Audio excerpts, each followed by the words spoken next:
I used to think that smoking helped chill me out. I've been such an overthinker most of my life that I felt like it just put a silence in the thoughts. It brought me this moment of unfocused, meditative state, even if just for a very brief moment, even sometimes just minutes. And I was talking about this with my guest Lisa on this week's episode of You Can Quit Smoking. She said that she tended to go to smoking more as she was having very heightened, spiraling, racing thoughts that were upsetting her, that were making her emotional, that she would just sit there and chain smoke to try to navigate those feelings. And while retrospectively she can see it wasn't helping fix the racing thoughts, but somehow it brought comfort because it was something that was familiar to her, something that was there for her in the hard times. And that's how smoking felt to me too. It was a real comfort. Even once I realized it wasn't helping with the things I thought it was, somehow it was still familiar, and our mind loves patterns. It loves the same old patterns.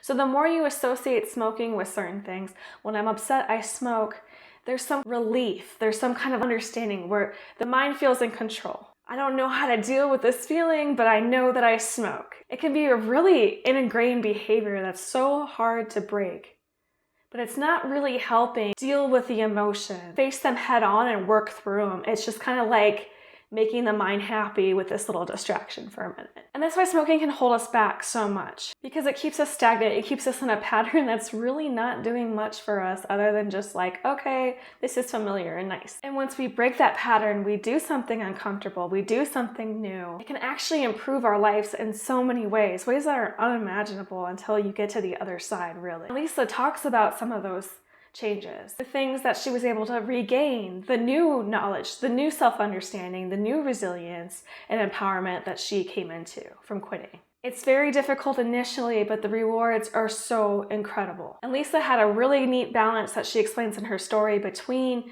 the deep spiritual inner work, where you start to face some of the things you haven't been able to face in the past, but also just really practical tips like how to get through your daily life without something you're so used to.